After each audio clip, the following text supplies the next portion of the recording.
Welcome back. As usual, we were trying to figure out what direction we wanted to take the show today and started spinning off with a bunch of great ideas and then started getting into it and realized we hadn't hit record yet. So we're talking about old patterns and in general how people make leaps and bounds of improvements, but then they fall back into their old behaviors and things like that. And an example I was talking about was quite literally, even though people may not, you could tell by my face that I used to drink a lot. But when I say I used to drink 7 days a week, it was 7 days a week. And it wasn't always a lot, but it was after work, long day of work. I justified it because I lived in Fort Lauderdale, so it was a tourist drinking town. Long day of work, I would go out, have a couple, work on my reports at the bar. I enjoyed it. It wasn't like I was doing it out of misery or, it was very rarely, I should say, a medication because I was sad. It was usually because I was excited. I was off work. I was in a good mood all the time. It wasn't just like, I'm not one of those angry go drink. That's very rare where I'm like, I need to have a drink. It was more like, cool, I'm going to go have a drink. So, but it was 7 days a week. And then on my days off, it was, well, it's my day off. Should be at the beach drinking all day. And in recent years, I cut back considerably to the point where it's usually once or twice a month, maybe three, but it's never more than twice a week. If anything, it's once a week, maybe. That's a big maybe. And there's a couple things at play here because where, of course, I'm going to be my biggest advocate and say I've made leaps and bounds. I've gotten a lot better, which is very true. I have gotten much better. But then my girlfriend, who had to deal with me, who's been with me for a really long time, and knows the old me, and had to deal with me back then, and she can't really drink anymore because of just she's trying to be better, trying to be a better person. So crazy. What the hell's that Yeah, about? yeah, I know. So in her mind, she sees me doing these things, and it causes an argument because she's not wrong because she's like, we came so far, and you're doing so well. Why are you doing this? But then in my mind, I'm like, yeah, I've come really far. If I'm only doing this a couple times a month now, that's my pressure valve. I'm one of those people that if I don't do something for a really long time, some people, they don't think about it. For me, it's the exact opposite. If I don't do something for a really long time, I think about it more and more and more. It's like a pressure cooker. And then if I go have a few drinks, I'm like, oh, that's right. That's why I stopped doing this. And then I'm good for another couple of weeks after that, whether that's healthy or not. My brain, I know a lot of people who stop drinking and they're like, I don't even think about it anymore. I'm like, are you fucking kidding me? I don't know all the time. And not just the alcohol part, but the social aspect and being out and doing everything that went with that feeling. So where we end up like colliding, and these are not fights, but they're definitely stern conversations. Is she'll say like, well, why, almost in a sense of like, well, you see what this does every time you drink, you're hungover for 3 days and all these other things. Like, why can't you stop? And I'm like, yes, I get it. However, do you remember how bad I was a few years back and like my progress? But I know the answer is somewhere in the middle. I have to be proud of the progress I've made. Otherwise, why? Like, so I have to at least acknowledge that I've gotten much better. But she does have a point, though. Still, it's like every now and again, why take it to the extreme? So anyway, we're talking before we started recording about falling back into old patterns and old habits. And sometimes I do that. Sometimes I go to have a couple drinks and then I overdo it. And it usually only hurts myself. Usually it's just my hangover. I don't have kids or anything or any animals that have to rely on me. So, but anyway, it's tough. And then I'll go back. We're going to my parents' place, my dad's place in a couple of months. And he's not a big drinker, but it's the middle of nowhere in Wyoming. There's going to be beer and bonfires and things like that. And I'm going to be back into a situation where, um, that's the kind of thing we used to do, or just like when I go visit my friends in Florida. So anyway, it's like I'm above myself, listening to myself rationalize, understanding that you're probably just saying that, telling myself you're just making excuses. And I do see everybody else's point, but it's tough. It's tough to like leaps and bounds. It doesn't just have to be alcohol. This show's not just about that. Like major change you do, whether it's weight loss, exercise, whatever, it's hard to not slip back into those old patterns. So anyway, I'll shut up now, but that's my opening statement as we were talking before we hit record here. So, I mean, I've got a lot to say about this. Some good, some not so good. So, I'm going to start off with the good. And I mean, I mean, you talk about yourself years ago when obviously I didn't know you, and you talk about the idea of you drinking every single day. But when I just think about the fact that we've been recording now for just over a year, is my guess. And when we first started talking, and you were talking about alcohol, you spoke about it as if it was like this long lost friend that you're always so happy to go out, off and meet. And when we started talking about it, you were like always talking about the fact that the bar is your happy place and everything else. And now the way you're talking about it, it really, like, I can see the shift that's happened in you in terms of the fact that you've really put alcohol in a different little compartment in your mind. And it's really, really powerful to see that in terms of the fact that you now see it as something that you can get over and that you are getting over. Whereas I think that when we first started talking, it was something that you wanted to get over. So that is like a really, really big thing. Now, there's a book that's written, and I don't remember the name of the author, but the name of the book is called The Gap in the Gain. And they talk about the difference between a lot of people when they have some kind of progress in their life, they look at the gap from where they are to their final goal. And they go, oh my God, I wanted to run a marathon and now I'm only running a 5K. Oh my God, how am I ever going to run 26 miles? That's impossible. And when you look at it in terms of how big the gap is, you always feel like a failure.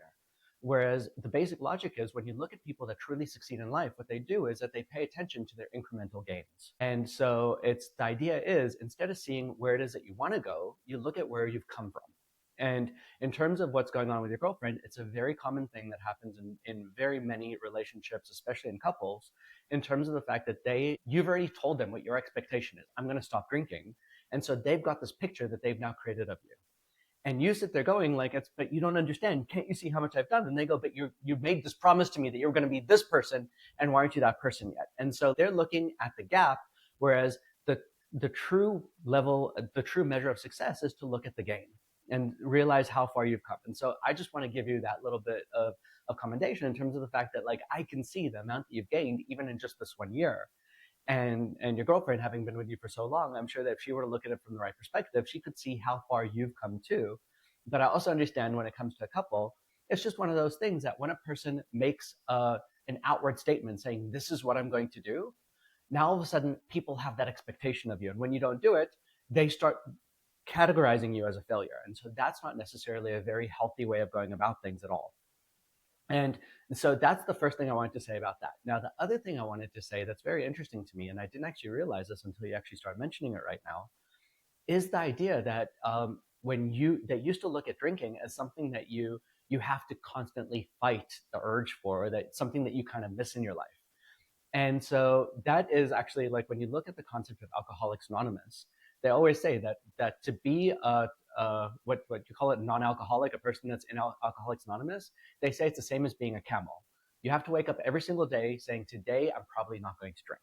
And you've always got that thought in the back of your head of, I'm not going to drink, I'm not going to drink, I'm not going to drink, because you're always going to miss it. And to me, from the concept of human evolution movement, the idea of human evolution is when you can click things in your brain in the right way, you no longer miss it because it's something that just completely is gone from your life. It's something that just doesn't fit there anymore. When I think about myself in my 30s and my 20s, when I was drinking 5 times a week or just getting really drunk and buying all my friends shots and having the best time of my life, quote unquote, doing it kind of thing, there was so much going on in my life back then. And it's, to me, the idea of stopping to drink was the idea of, I'm not going to be social. I don't necessarily know I'm going to maintain my friends. I'm going to lose this way of disconnecting from work. I'm going to lose this way of having fun. Alcohol was this whole big thing for me. As I then changed my identity from this, I'm Ori, the fun-loving guy that always wants to do these things, I changed my identity into the fact of, you know what, it's not healthy for me, and I choose to love myself enough to not do that stuff anymore. What I did was, I was no longer giving up alcohol. What I was doing was, I was curing myself of a disease. In this case, the way I described it to myself, a mental virus. A virus that is spread throughout society that basically says, alcohol is good. What if that was just as catchy and as dangerous a virus as COVID or as herpes or as anything else, whatever you want to put it as? And the truth is, the way you really want to look at it is the fact that alcoholism, drinking alcohol, your body doesn't know how to deal with alcohol. It's not something that your body's meant to do. And when you stop drinking, it's the exact same thing as you curing cancer inside of your system. You've actually cured yourself of a bug that you got given by society in order to do things. And when I put that new thought into my head in terms of the fact of, you know what, I'm actually cured of the stupidity that I had, I no longer miss drinking because now I see myself as a cured, healthy individual. And the interesting thing is, like I said, I didn't realize that you hadn't made that complete shift yet. So I want to take that a little bit further, but it's a like you had a chance to motor mouth that this was my chance. Back to you, Lee. Yeah. Yeah, no, it's interesting. There are days where, and some of it's just boredom and just being around people. And even if I sit in cafes all day. So here's the other thing as well. My life is so dialed in now with convenience. We travel full time. We're usually in, Airbnbs, or we'll be in the RV soon. We'll be in these, and that may end up not being very convenient. So that may keep me busy doing other things. But as it stands right now, we have cleaning services, and you know what I mean. Like, there's very little that I actually need to do. I could literally not move. Or I could take a week off, and all I have to do is feed myself and get to the bathroom and back. I don't have a lot of responsibilities. If we needed groceries, we could order them and things like that. So anyway, point is, I'm so dialed in with my conveniences now. There's a lot more time in the day. And like, today, for example, after this, I've got one more meeting at 2 p.m. and then I got nothing going on. Now I have work I need to do, but I could go sit on a bar stool and do that and be around other human beings. I want to take this in a very interesting place right now. It's something that I actually just didn't like. Again, you're saying stuff, and now the hypnotist in me is just definitely, I'm seeing these flags just popping up everywhere. And so you start talking about the fact you got your whole life dialed in, you got these cleaning services, etc., and therefore you don't have a lot you need to do. So therefore, alcohol fills that gap. And to me, the thing that fills that my brain can't actually conceptualize that anymore. And the interesting thing is, rewind 10 years ago, that was me exactly too, because I wasn't really living something that was really a passion for me. And so at that point in time, I was looking to do things to fill my time. At this point in time, regardless how few things I have, I never have enough time in my day because I'm so passionate about every single moment that I'm alive right now. I'm not saying this in a crazy way or anything else. It's just the fact that I've got so many things that my brain is genuinely drawn towards that I just don't have enough time in my day. I need to bring in more cleaning crews and get a dash pass to deliver my groceries and everything else, so I can do all the things I want to do. But the thing is, I actually also even enjoy going off shopping and doing all those different things.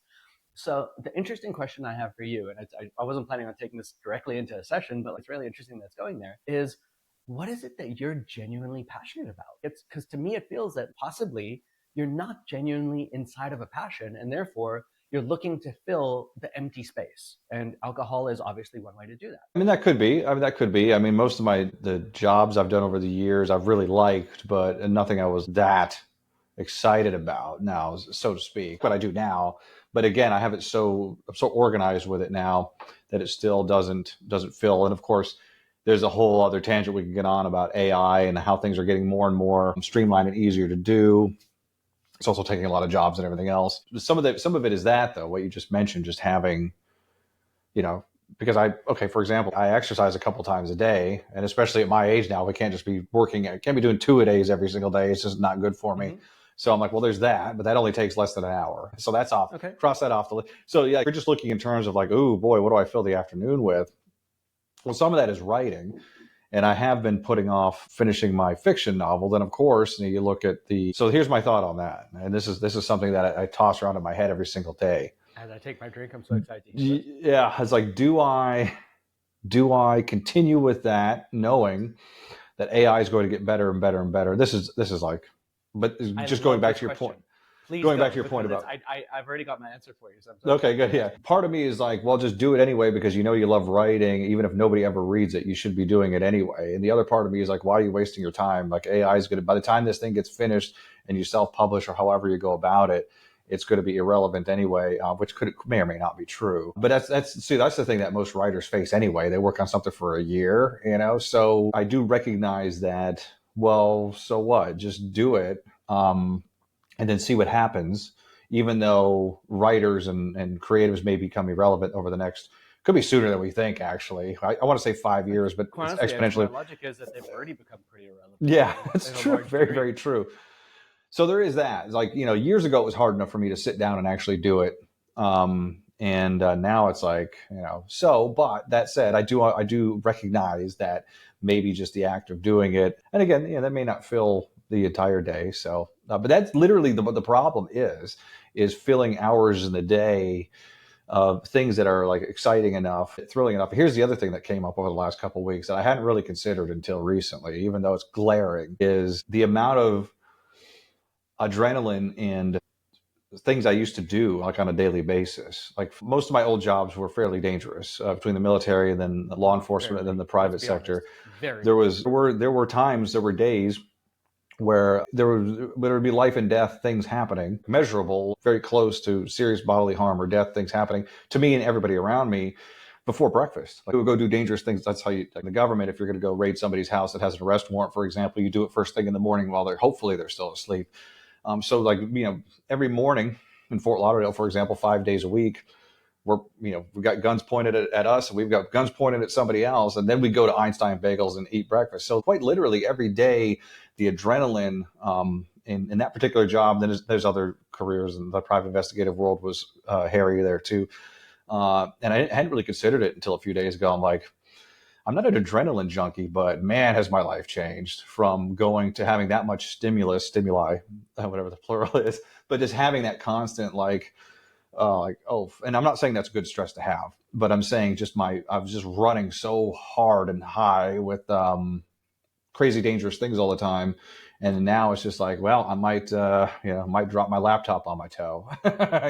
So I also wonder sometimes if I get into I don't want to call it a spiral, but if I get into a day where I just go hard with the drinking or just doing something stupid, sometimes I wonder if somewhere down inside I'm lashing out because I'm not getting that same rush that I used to get almost on a regular basis. So there's that as well. Anyway, but I'm jumping all over the place now. So No, you're not jumping all over the place at all. All you're doing is that you're hitting the same problem from different angles. And it boils down to the exact same thing, that there's a part inside of you that genuinely just doesn't feel fulfilled. And so what you're doing, though, unfortunately, don't get me wrong, to some degree, I think alcohol is fulfilling it.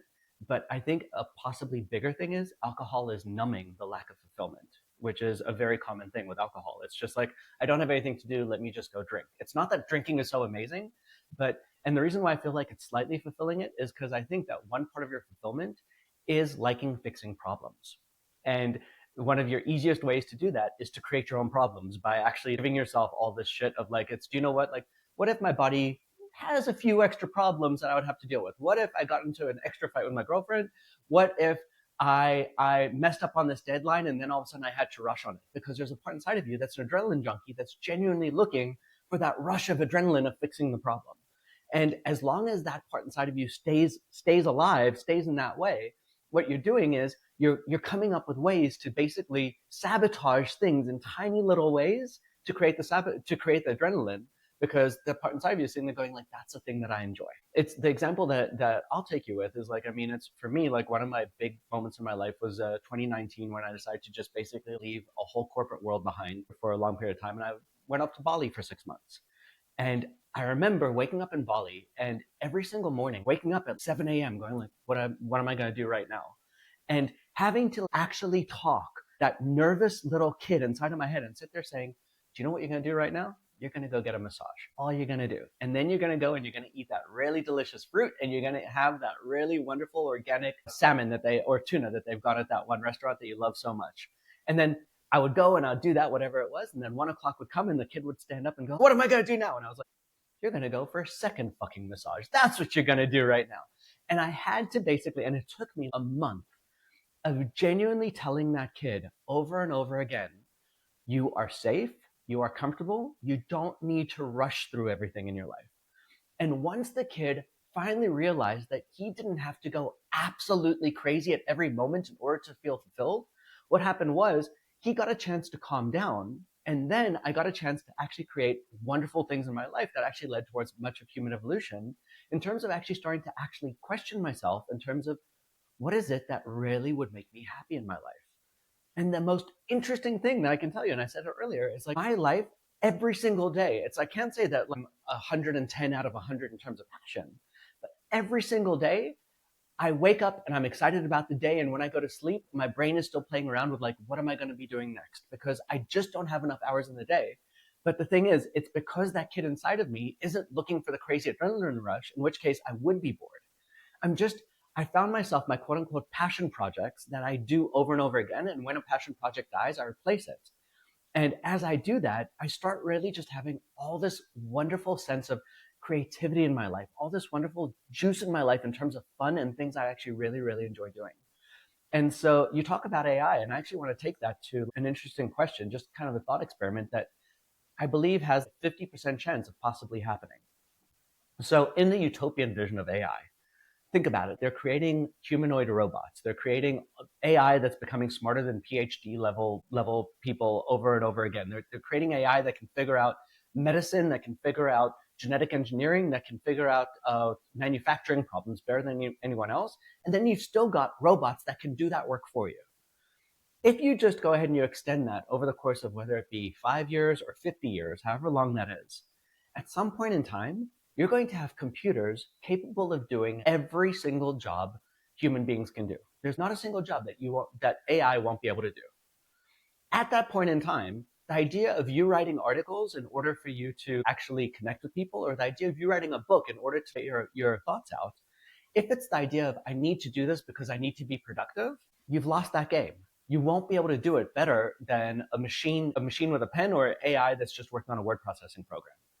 And in that utopian world, what's going to end up happening, should this ever happen, is you're going to have to actually sit down, get really, really real with yourself, and decide what is it that I actually want to do with my time, because it's no longer going to be filled up with the things I had to do, with the things that made me productive. And I'm telling you that, unfortunately, a certain percentage of the population, and unfortunately, I believe it will be a pretty high percentage of the population at the beginning, is probably going to move towards drinking and alcohol, towards drinking and drugs and whatever it is, because they're going to just feel such a sense of loss inside of themselves, going, I don't know how to fulfill myself. And that goes back down to one of the basic premises of human evolution movement, which is you have no clue how to make yourself happy. You think, when I do this, then I'm going to be happy. When this happens, then I'm going to finally be happy. And so you're constantly in the same place as we're talking about your girlfriend. You're constantly in the place of looking at the gap. When I get here, then I'll finally be that person that I always expected myself to be. When I do this, then I'll finally have that sense of success that I've always been waiting for. When I have the $1 billion in my bank account, then I'm going to finally have it. Well, what happens when AI gives you as much money as you need and does all the work for you, and there's nothing you need to do? At that point in time, you no longer can gauge yourself based upon your productivity. You have to actually sit down with yourself and say, what is that thing inside of me that makes me such a unique individual, that makes me want to share it? And with you, just based upon the things you discussed, I personally believe that you writing the book, if you just separate away the concept of Lee needing to be productive, and you saying, I have something I genuinely want to share or at least get out of me, and I just want to do it. I don't care if no one reads it. I need to do this because this is my passion project. And you follow through on that sense of passion inside of yourself. What will happen is, instead of you sitting there thinking, I have to go to the bar and drink, you'll sit there going like, oh my God, I've got this idea and I need to just write it down right now. Now, I know you well enough that you'll probably say, and I could also do it at the bar. We'll get beyond that one in a moment. But nonetheless, my whole point is here that you could actually genuinely just get to the point of sitting there saying, when you feel really passionate about something and you say, I don't want to drink anymore, or when you associate the idea of drinking with ruining your creativity, which very often happens, or just feeling like crap and not wanting to write. And you sit there saying, I feel so passionate about writing. Why would I do that to myself? I'm going to exercise. I'm going to take the vitamins I need so I can do all these things I really love doing so often. And at that point in time, you're just going to be so focused in on your passions. And the interesting thing that happens there is, once you feel genuinely passionate, then all of a sudden you'll realize that you're also passionate about consulting with people, or you're really passionate about helping young entrepreneurs succeed, or whatever it is, in whatever way that is. Passion grows upon itself. Momentum pulls itself in the right direction. But when you're in the place of not doing things out of passion, but you're doing it out of obligation or out of a sense of just this will give me my next adrenaline rush, that also has its natural inclination to continue forward.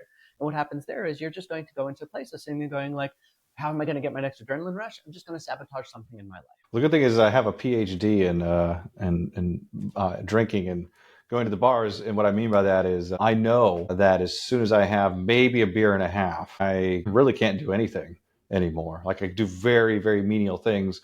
So I know that so much that if I have important things to do, or if I had to be creative or something like that, I'm like, nope, can't even go think about doing it at a bar. I mean, I could sit at a bar and not drink, but it's like, why do that? Go to a coffee shop instead. So I have done that enough times, and that's part of the draw for it. Also, was turning my brain off, when it was a super crazy day. I've used that, not recently, but I have when I was real busy before, where I'm like, I know I need to take a break today. I can't take a break today. It's been years since I've had to do this, but I know I need to take a break. And I'm like, well, I know the one thing that's going to make me not be able to do anything because it really doesn't work. Now, of course, the backside of that's worse, but yeah. And so what I want to play around with here is the concept of like, this is exactly what human evolution movement is about. If you continue doing things the way society has told you to do it, you have to do these things you don't like. You have to be around these people that you don't like being around, whatever it is. Then you need numbing mechanisms to make life bearable. For me, the idea of human evolution movement is, and I'm not saying that you do this all at once, but what happens is you slowly start changing your life into a life that you only do the things that you genuinely enjoy. You realize the fact that if a person is just going to be an asshole to you, maybe you just don't need them in your life. It doesn't matter if they're your brother, sister, father, mother, son, daughter, whatever it is. You can get to a point of sitting there saying, like, if you are going to make my life this difficult, I'll have an acquaintanceship with you, but I'm not going to let you in to the point that you end up hurting me. If you've got certain jobs in your life that you don't like, you genuinely start moving away into more of your passion projects, more things, and you start creating more ways in your life that you can have more of them. And to me, and I know that I say you're talking very Pollyanna-ly. It's very easy for me to say when I'm a single guy that's living, that has a somewhat successful business in whatever way it is. But my point is, I wasn't this person all the time at all. I had to make these shifts, and I had to ratchet through it, and I had to become very creative, and I had to figure out how to not have that person in my life, even though I needed that person in my life. How to not do that job, even though that job was giving me money.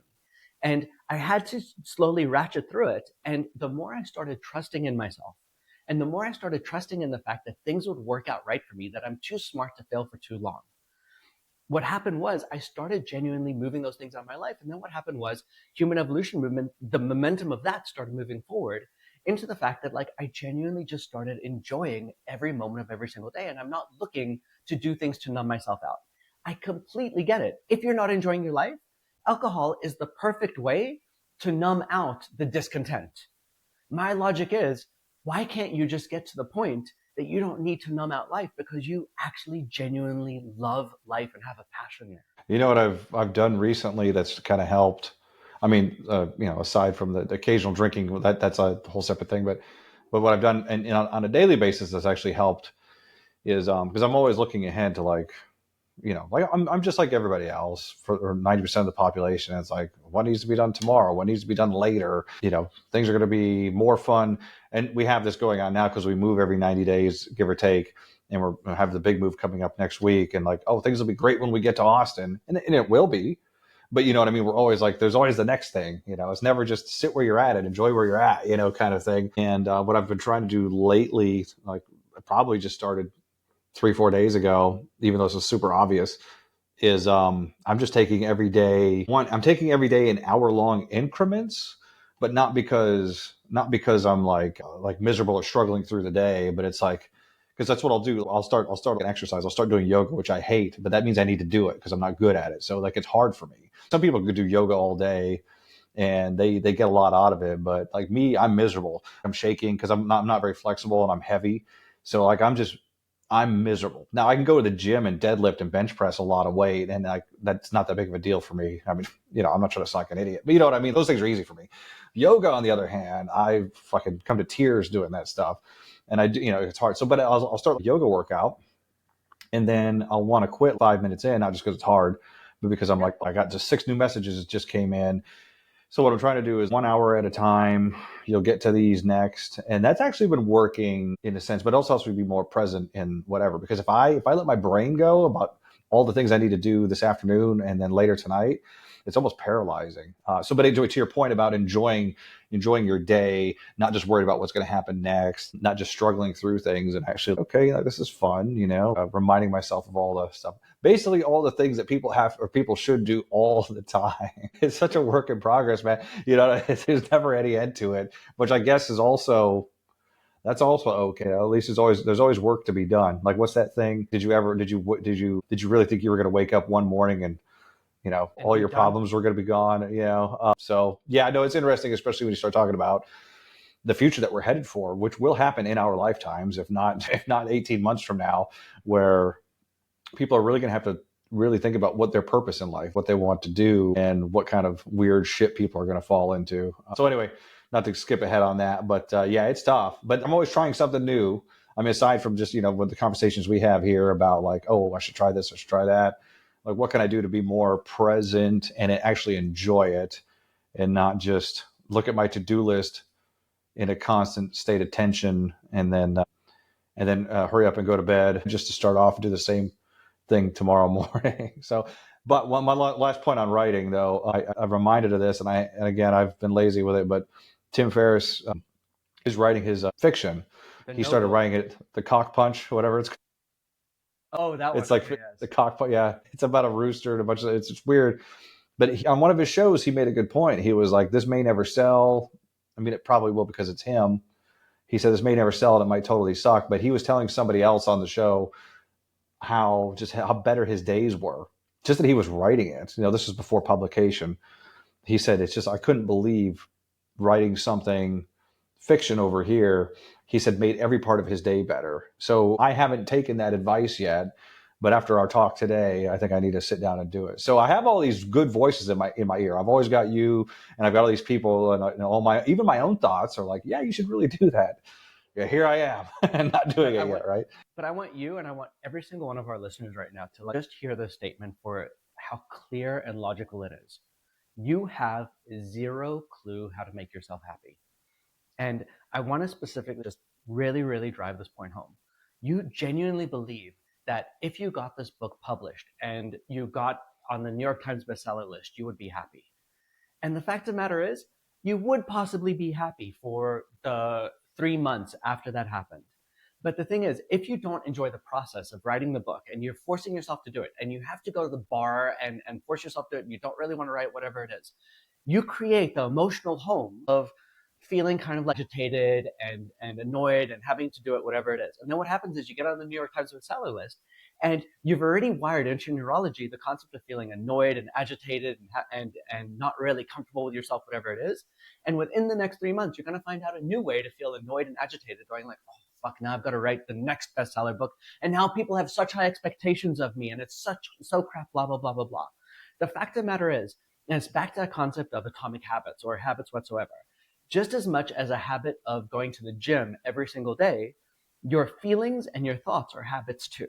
And I've said this so many, so many, so many times. And so my logic is that what you need to do is to realize that the way you make yourself happy is by damn well being happy today and stubbornly refusing to not be happy. And telling that voice in your head, shut the fuck up. I'm not interested in what you have to say right now. I'm going to continually be happy. And so the thing is, when you write and you feel like you've got to do it because it's an obligation, don't write at that moment. Write because it's something that you genuinely want to do and you feel passionate about it. And when you don't feel passionate about it, what you ask is, what is it that I could feel passionate about right now?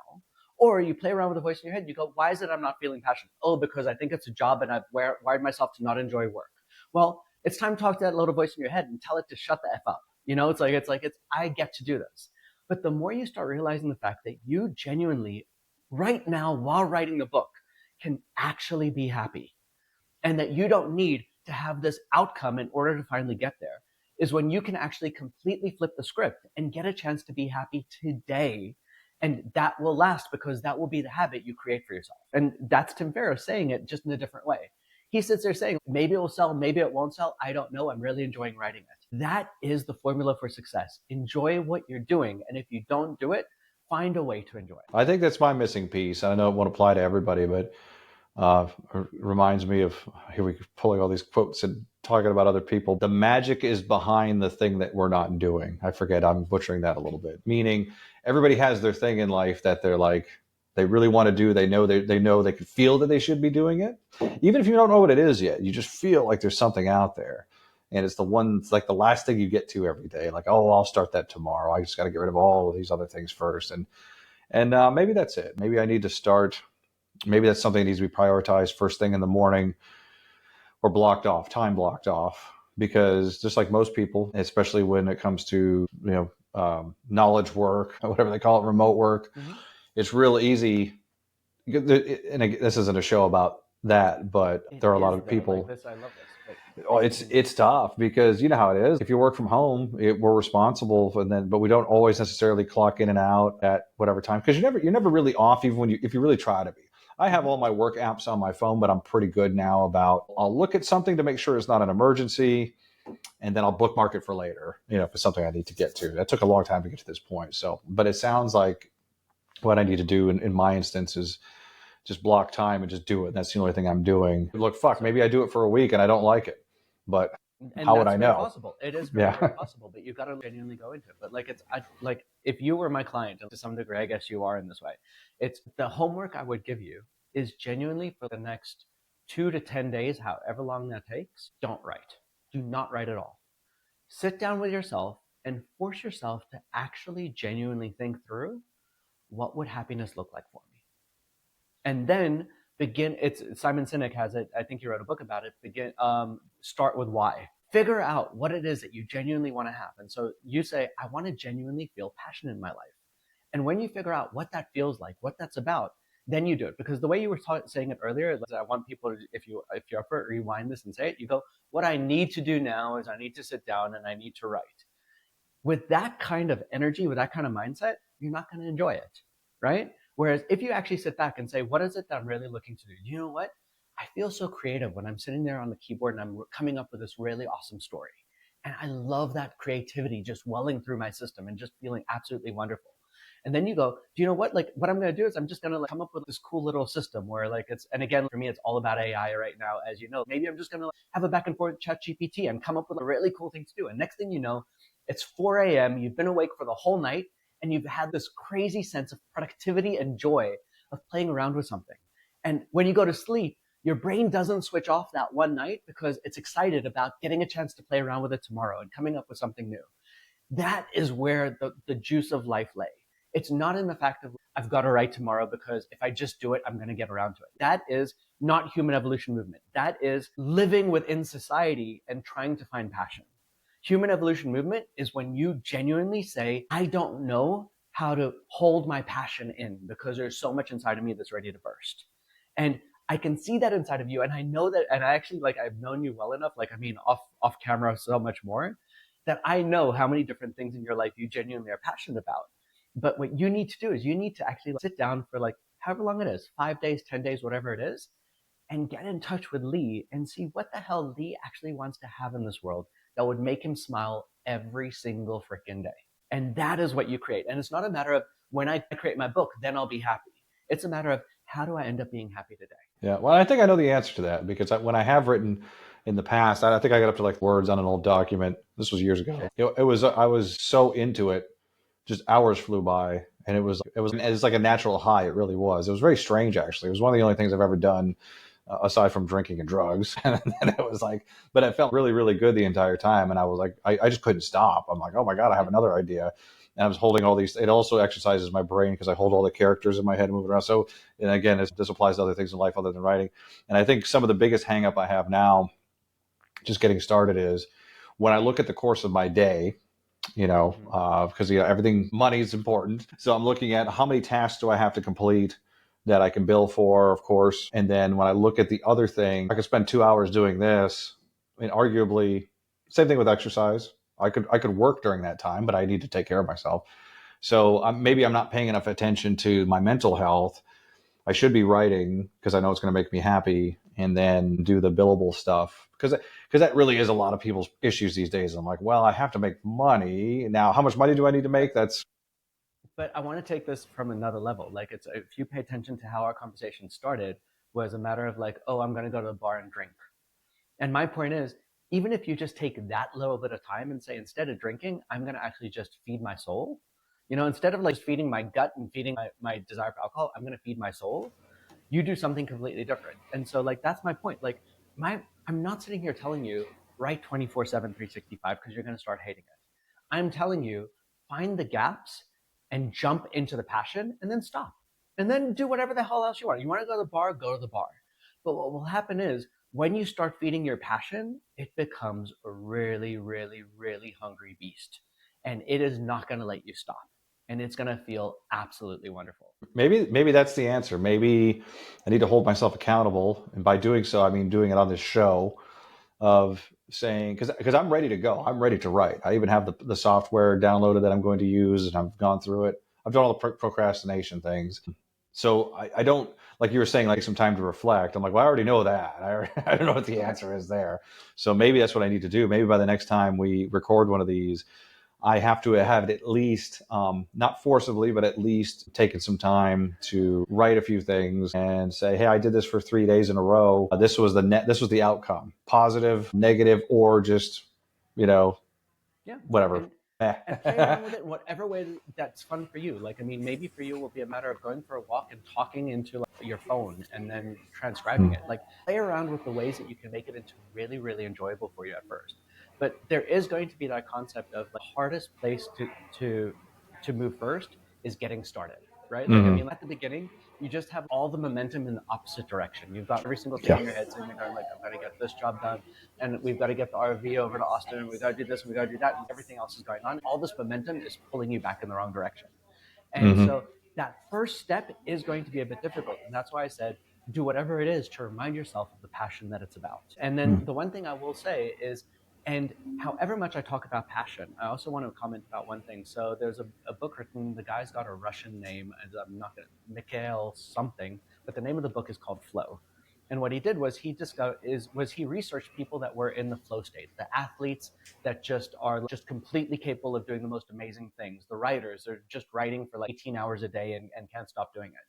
And what he discovered, my favorite thing about that research was he said, for a person to be in this flow state, they have to be, and I'm probably going to get the number wrong, but let's call it 54% challenged. And I love that concept. The idea is you don't want it to be something boring. It needs to be something that challenges you beyond what you feel right now.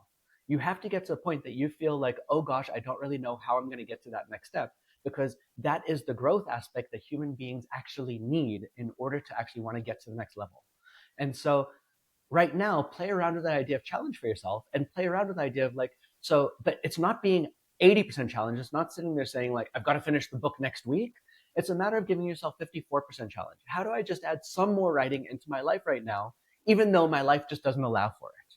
And coming up with that little bit of a challenging thing. And then it's a matter of like, okay, fine. So now how do I put in more words, or how do I create more, or how do I keep the characters in my mind, or whatever it is, to just keep it challenging enough that it keeps the momentum moving, because growth inspires growth. And there's that concept of if you're not growing, you're dying. So if it becomes too boring for you, you're going to look for something else that's going to spark your adrenaline rush. Like, let's go out, let's sabotage my life, let's go drinking, whatever it is. And so what I'm saying to you is, I'm giving you an actual number. I want you to find a way to 54% challenge yourself. Not be 50-50, but a little bit more challenging than it's not challenging to do, but just a little bit.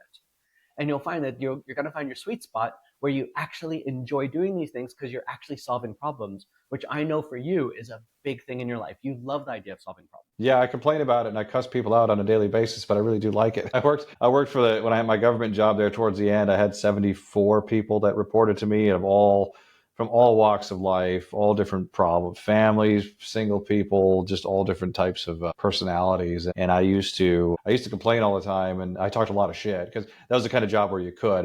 This was before the whole too things got too politically correct a few years back. This was 2010.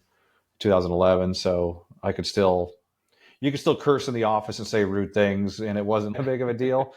But I really did enjoy that. Just the whole, I likened it to being an air traffic controller, of just having just a constant feed of problems coming in, and then just figuring it out, and and that kept me And going. And there's a very few things that do that now. Plus, I have all this extra time, so that's what And then you feel guilt for having time, because I do have a lot of time. Going back to being so efficient in my life right now, I have more time than anybody I know, quite literally.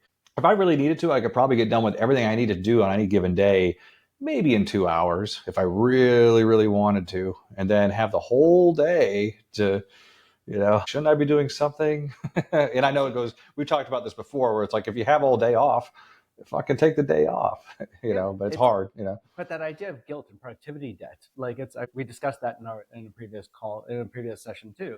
But like the idea is like, if you can take the day off, take the day off if that feels right to you. But my logic is, and that's how this whole conversation started, if you discover what it is you're passionate about, what you'll do is you'll say like, maybe you will go to the bar, whatever it is, but then all of a sudden you're going to sit there saying like, do you know what, I just want to write this one thing about this one character that I wanted to get out of my head, or I want to play around with this one new piece of software for writing that will be cooler. I want to try this different way of writing my book, whatever it is.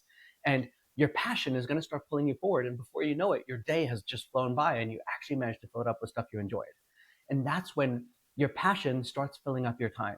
And I can guarantee it to you, Lee, like there's nothing better in life than every single day. And I'm not saying my every single day, it's far from it. I'm not saying that my every single day is just this perfect utopian daydream. But at the end of the day, I got to say, when I look back on my life today, right now, when I look back on my last 5 years, whatever it is, I love the trajectory my life has taken. It's been fun. It's been great. I've had a lot of challenges. I've had a lot of failures. I've had, or rather, let's just say I've had a lot of feedback that a lot of people would call failure. But at the end of the day, like, I mean, again, it's like if I were to die today, I'd say like it was a pretty freaking cool ride. It really was. And that's what life to me is all about. And it's not that I need to get $1 billion to get there or I need this business venture to succeed. And obviously, all those things would be absolutely wonderful and I'd love them. But if they never happen in this life, I'm not going to feel like this life was a failure because I never achieved those goals. I don't need that in order to feel successful. The more we talk about it, the more I know what the answer is here, or at least it's something I need to do or want to do and need to do. When I say need to do, I mean that more abstractly, but the thing is the not knowing is the hard part. So like, let's say not knowing how so. Here's something. So my grandparents are old now, obviously, because I'm old, not young, and they probably, I mean, we have a lot of longevity in my family, so now that doesn't mean anything, like God forbid they could be gone tomorrow, but it would be really nice if I were to finish something, some type of fiction work, even if the world didn't see it before they passed, which is could be kind of a morbid goal, but still, I have the opportunity to still get it in there. So will I regret that if I don't finish it or get it? Yeah, probably. So I have that, So and here's a fun way to play around with that. And like it's I'm curious to hear your opinion on it. Set that as a wish. I'm not saying a goal. I don't believe in goals in this way. Set it as a wish. I would like to finish this book before my grandparents pass. And so you give yourself a time limit. Like I want to get this done within like the next 24 months. So hurry up. Yeah, I got to run 7 days. 7 days. Yeah. They're going on an Alaskan cruise at the sometime first week of April. Now my camera's having a hard time adjusting to me. But yeah, might want to hurry up before they go on that cruise. Those things are slippery. Those decks are slippery. But but just set the wish of like, I'd like to finish this before my grandparents pass away. I'd love my grandparents, or make it a bit less morbid. I'd love my grandparents to be able to read my completed manuscript. That term, and it's sure. And you set that as a fun thing that keeps you moving towards it. And again, it's back to that Simon Sinek concept of start with your why, and you say, why do I want to do this? Because I love my grandparents to see what it is I created, and like show them what it's all about. You add that into your why, but then you don't give yourself. It's not a goal that like you look at the gap in the gain again. Like you don't look at the gap of it, and you just sit there and you like every single day you say like, do you know what? Like I want to make this happen. It would be really really amazing to make that happen. And so like today I'm going to write some more. And the days you don't feel like doing it, it could be some kind of a motivational thing. I love that idea of constantly motivating yourself with your wishes to make that stuff happen. It's like if it doesn't happen, if you have a bad day, you have a bad day. Who the frick cares? It's that's the way life goes. But at the end of the day, just having that goal and motivating yourself today to do it is just one more day that you got a chance to do it. Yeah, I know how I feel when I'm doing it. I know it would be for all the right internal reasons, for all the right external reasons. So I think it's just time to. So I'm going to hold myself to it.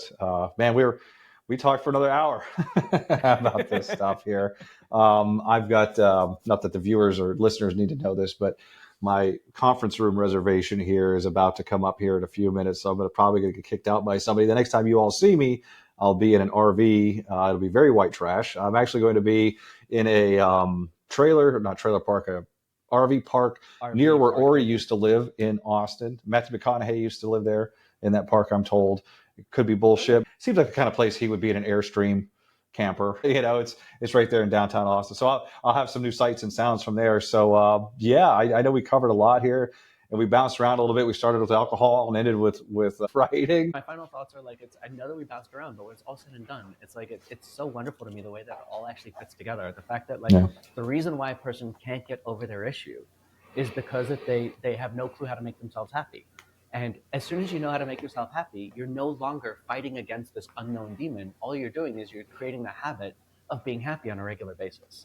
And so I really hope that people actually like this, not just something that they listen to, but actually go deeper into themselves and pay attention to what are the things that I'm avoiding in my life, or what are the goals I have that I say will make me happy, and how do I go ahead and make that into a daily practice that genuinely pulls me in the right direction.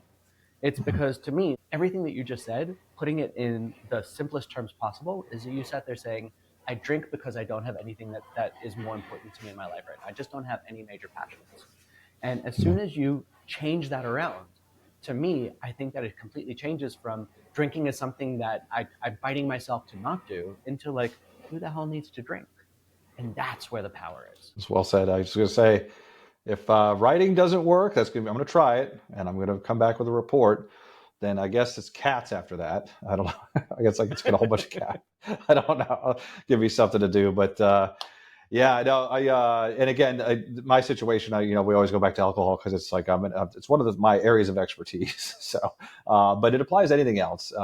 It's stuff you're avoiding doing. The magic is behind the thing that we're all avoiding. Always good to see you. Next time we do this, I'll be in an RV park somewhere. We'll see what that looks like. And yeah, to be continued, my friend. Always a good one. Thank you all so much. Thanks, Lee. Hey everyone, it's Lee. Just one more thing before you go. Ever wondered how journaling could help change your life? You can find out by downloading the Emotional Alchemy Journal from the link in the description. It's a powerful tool for deep self-reflection, and it's completely free. And if you're looking to connect with Ori and learn more about how he can help you, visit his website at OriGoldstein.com. A link will also be in the description.